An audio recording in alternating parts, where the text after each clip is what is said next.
and I'm now in a position where I would consider myself to be more or less financially free. This is Cambridge graduate and former medical doctor, now multi-millionaire YouTuber Ali Abdaal. His channel is so successful, and in fact, he's one of the inspirations behind me starting my own YouTube channel. So this isn't going to be some form of personal beatdown, but like a lot of people that make a lot of money in one area of business, I think he's made a classic mistake with his real estate investment activity. So I'm going to take a look at that now, and let's see if we can provide a positive outcome at the end of this and potential alternatives and rescue strategies that he might consider.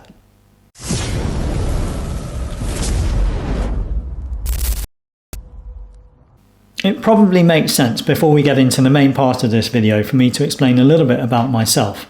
I'm a chartered surveyor, I've been in property for over 25 years, and my career has focused on property investment activity.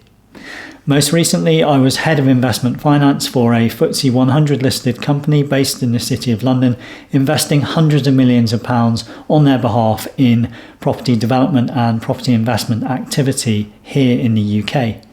I've also been a university lecturer at Oxford Brookes University and Westminster University, teaching real estate investment finance and real estate development finance. So hopefully I've got a good blend of both theoretical and practical experience that I can bring to bear here whilst looking at what Ali Abdaal has done. That being said, I do really want to underline this point that this is absolutely not some personal beatdown on Ali Abdaal. He is typically remarkably generous with the volume of information he provides with his videos. And so it is here with this interview that he's conducted with another well-known celebrity now, Dan Priestley. Both of them have been pretty instrumental actually in my career recently and the choices I've made. But the point I'm getting at is that Ali in this video gives up a lot of information that I suspect a lot of people in his position would never dream of actually volunteering. Now, there is a context in which he provides all the honest information he does about his property investment activity. And as we go through this video, you'll see exactly what I mean. So let's get started. Oh, just on that note, it's interesting you use the real estate example because once I started making money off of YouTube, I was like, oh, okay, I should, buy a flat and rent it out because that's what you do. I was like, okay, cool, let's do that. This is a classic statement, and I hear this so often. And it never fails to catch my attention that someone who has clearly been so diligent and paid such high attention to detail with regard to their core business activity, then moves into what is likely to be an expensive property investment with an apparent attitude of, well, that's what everyone does, so that's what I should do. Spoiler alert, what we're about to see here is the dissatisfaction that results from that apparent lack of attention to detail. And I stress the word apparent because I'm only using the clips from this video, so I don't know what advice Ali Abdaal had before he made his property investment. But from that one remark alone, which I hear so often, I'm guessing that his due diligence before he deployed his money was probably at a level that was unsatisfactory and may well land him in hot water. Let's take a look. And so I have this flat in Manchester that cost like £350,000 to buy. Cost another bunch with like lawyer fees and all that shit. And it makes like 10k a year in rent. Right, we've got quite a bit of information to unpick there. We know the type of property is a flat, and we know it's located in Manchester. I'll come on to those 2 points a little bit later on.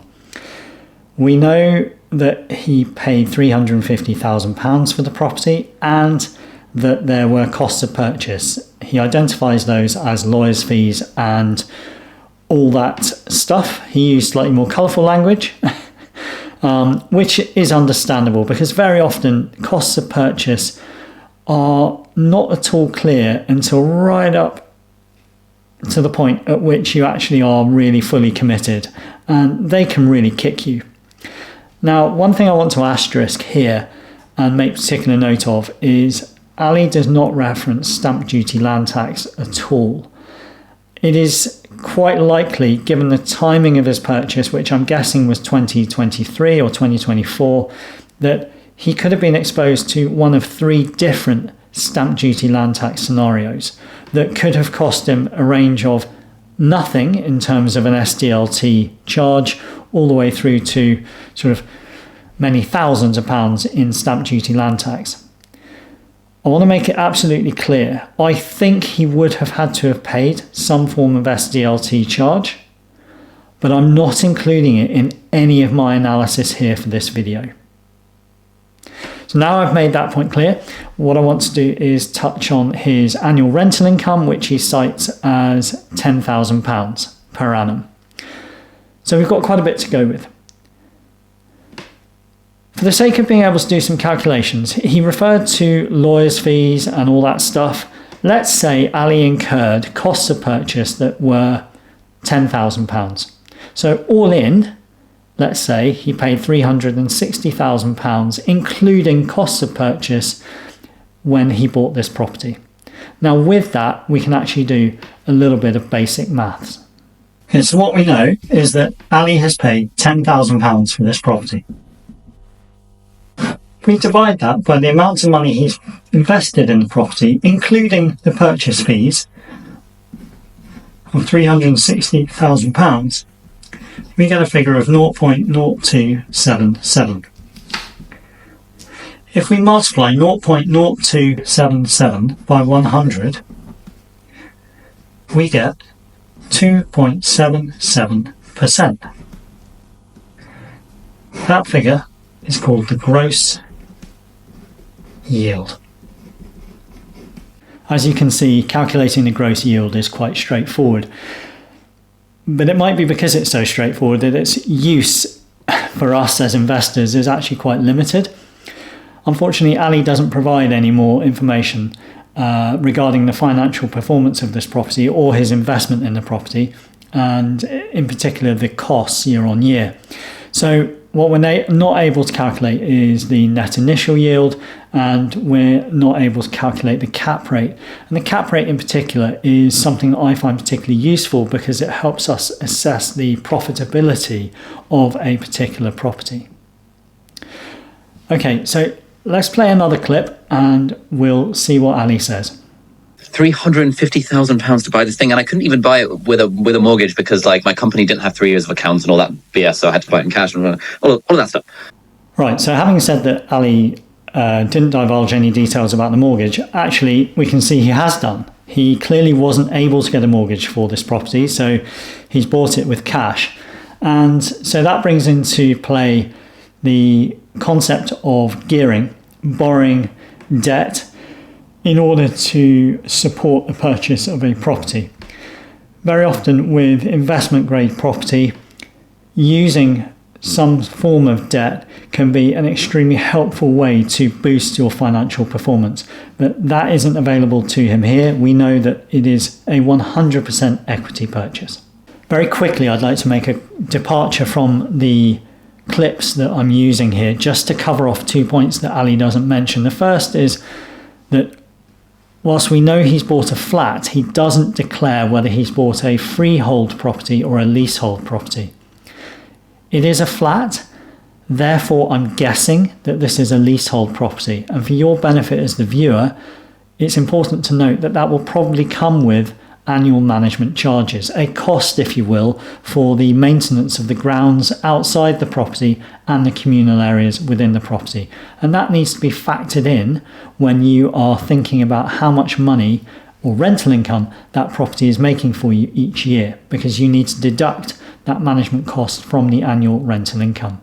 Another thing that Ali doesn't disclose, and to be honest, why should he? He's having a business conversation with Daniel Priestley, is the issue of tenant management. Particularly here, we're thinking about costs like insurance, breakages, general wear and repair. I would capture this under the title of sinking fund. Others may use a slightly different term.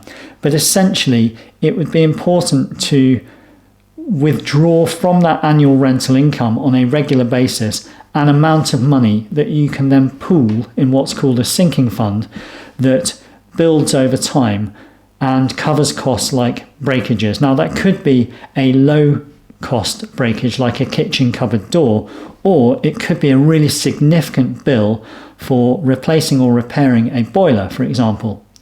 And those costs are typically unpredictable unless you have a regular maintenance cycle in place. But generally speaking, you are always going to have to take some sort of sensible deduction from your rental income to make sure you have an adequate sinking fund to cover any emergency costs. So it'll take like 35 years to recoup the original investment on the 350 grand. And then this is interesting. Ali's referring to something here called years purchase. He may not actually be aware that is what he's referring to. But remember, we produced the gross yield of 2.77%. Well, we can calculate years purchase really easily. All we have to do is divide 100 by 2.77. Now, when we complete that calculation, we get a figure of 36. So it would take 36 years at a rental income of £10,000 for the purchase cost of the property to be fully recouped. In this case, we've got 36 years, and Ali has just said 35, but there are obvious reasons why that difference might occur. Let's not get hung up on that now, but that's how he's reached that figure of 35 years.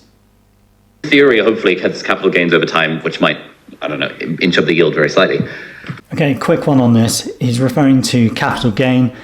This is I think he's referring to the growth in value of the underlying asset. So he's paid £350,000 for it, and the anticipation and reasonable expectation here is that if he holds on to it for a period of years, the flat will increase in value to, say, £375,000 or £400,000, and I think that is the capital gain he's referring to here.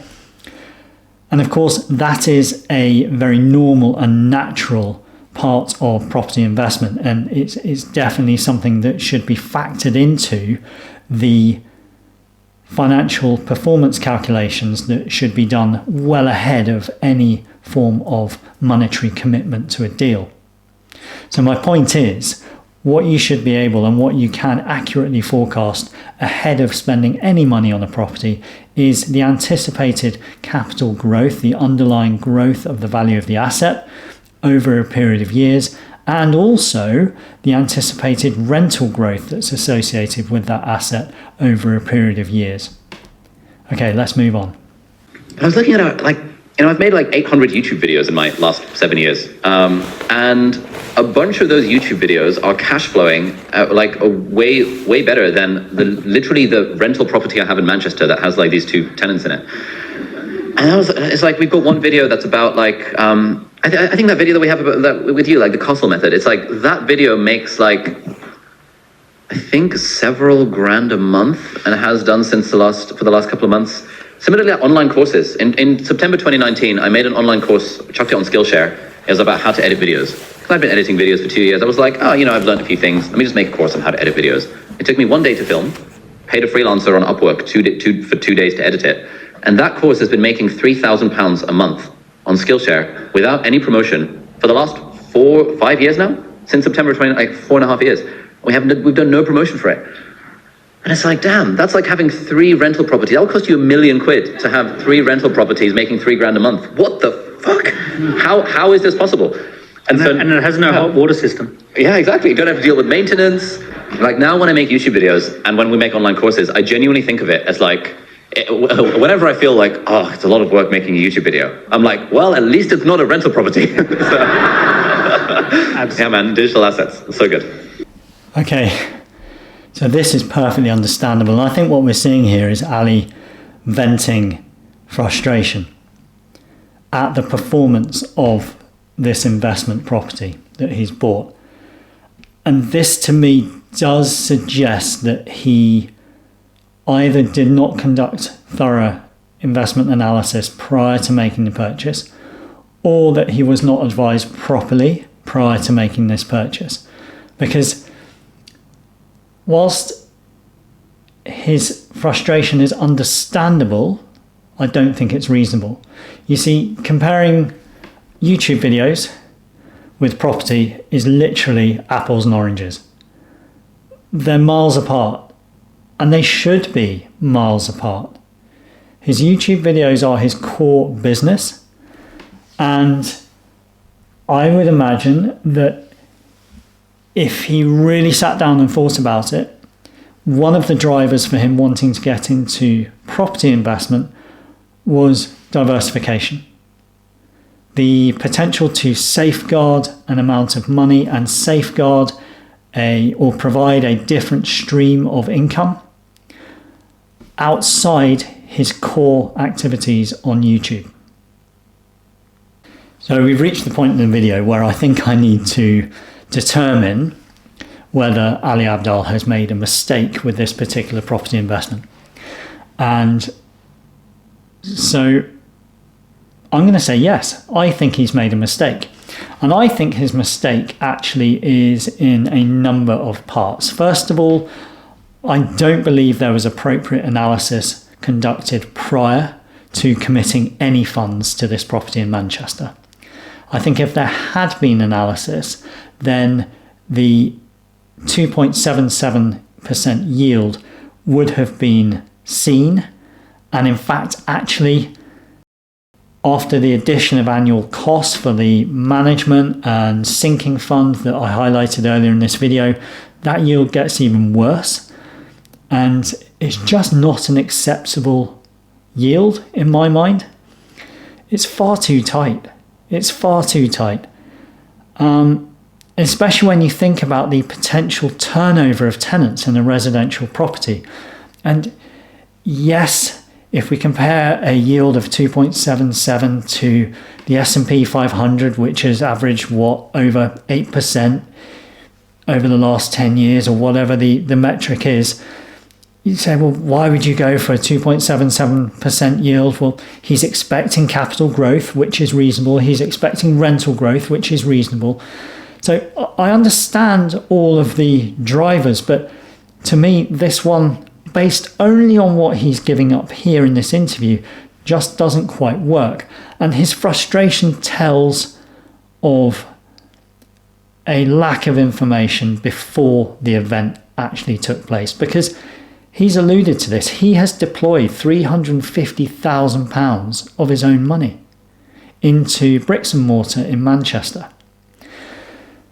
So rather than being damning about it, what could he do now? Whilst I was editing this video, I wasn't really happy with the conclusion, so I'm just jumping in now to re-record that, hence the slightly different camera angle.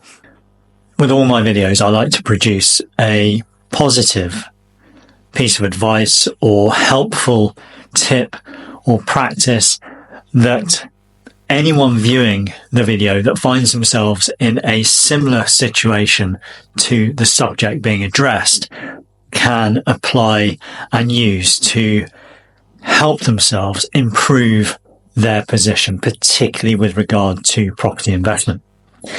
I'll make no bones about it, my particular forte is commercial property investment, but in this case we're dealing with Ali Abdaal and his decision to invest in a residential property in Manchester.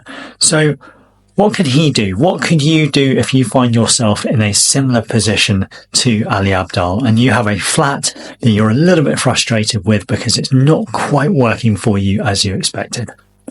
Well, the first action I would take is to undertake that financial analysis and projection work that should have happened well before any form of monetary commitment was made with regard to this particular investment. Yes, I accept that that work is now being conducted after the fact, so you might argue that it's pointless.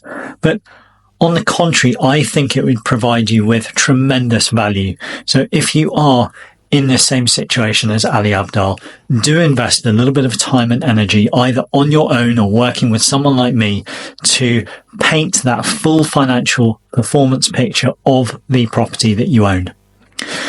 In doing that, what you will be able to do is get a handle on whether over the next 5, 10, 15, even 20 years, that property is likely to perform within a specific degree of variance to the level at which you expect and, crucially, which you are happy with.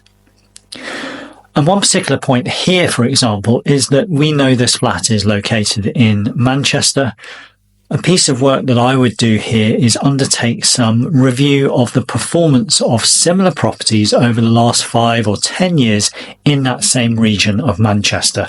Now, whilst past performance is no guarantee of future returns, etc., there's no two ways about it that with the property markets in the UK being somewhat cyclical, you can place a sensible degree of stock in the analysis of past performance. And what that will then allow you to do is understand how that capital value, the actual value of the flat itself, will increase or could reasonably be expected to increase over a period of years. You then combine that with the likelihood of rental increases as well, and those two numbers together can be reviewed in the round, and you can see whether, crucially, the performance of your property investment is going to, at the very least, match the impact of inflation, but ideally outstrip the impact of inflation.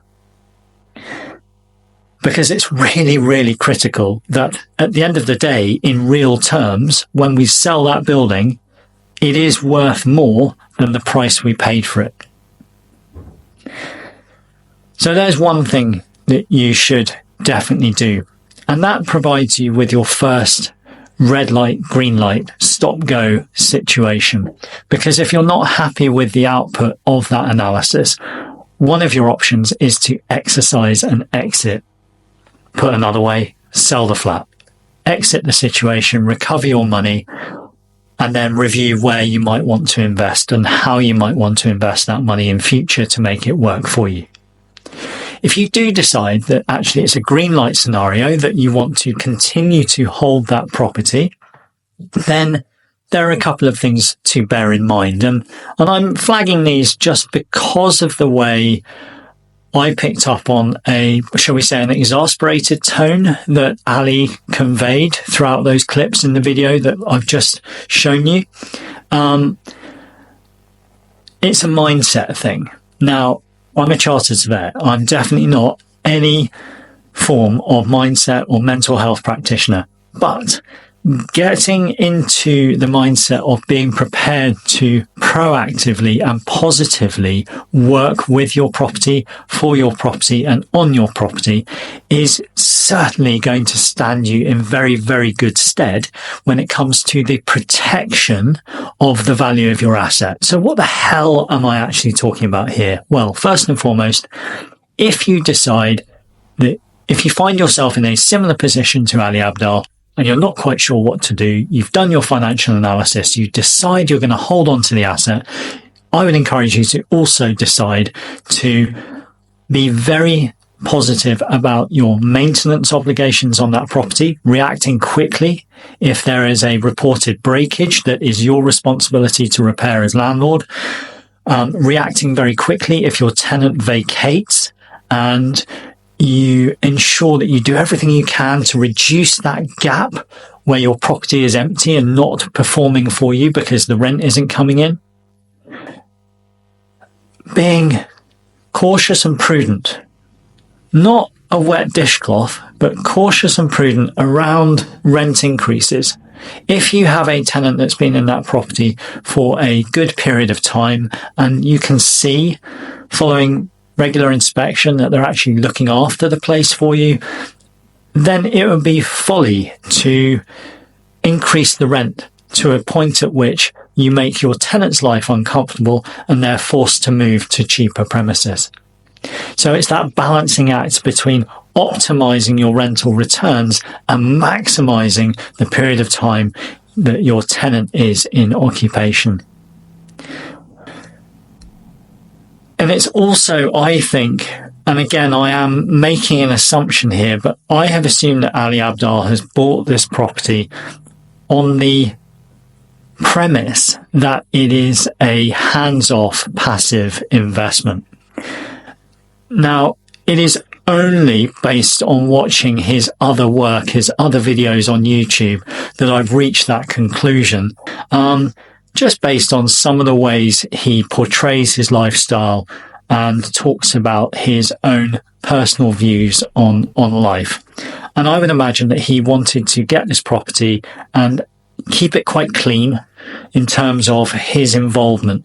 And so the other mindset shift is to recognize that, especially in this particular case where those profits, those margins look quite squashed to me, it is to realize that this is not a passive investment. This is going to need a degree of effort and a degree of energy. And again, that may influence whether Ali Abdaal and you, if you're in a similar position, decide to actually hold on to the asset or not. One final note of caution is to say that whilst this mistake, and I do believe it is a mistake, is extremely common, this particular property is not necessarily a pub. Remember, Ali couldn't get a mortgage on this property, but actually anyone that is able to get debt and secure debt on this property would actually have slightly different financial levers that they could take advantage of. And that's a key thing here. Property investment can be analysed before commitment. And so with most real estate investments, you have a very, very strong opportunity to understand what the financial performance is likely to be like well ahead of any form of monetary commitment. That's it. I hope you've enjoyed this video. I hope you found it useful. If you've got any questions, please do get in touch with me. There should be a call booking link in the comments below or in the description below. Finally, it would really, really help me if you would subscribe to the channel. I now understand, having learnt a little bit about YouTube, that when YouTubers ask you to subscribe, actually it does make a material difference to the growth and likely success of the channel.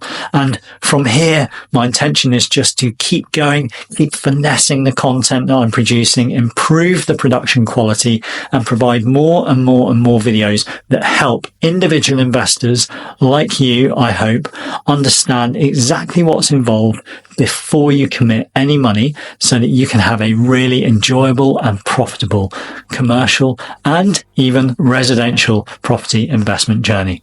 Again, thanks for watching. Have an amazing day. Bye-bye.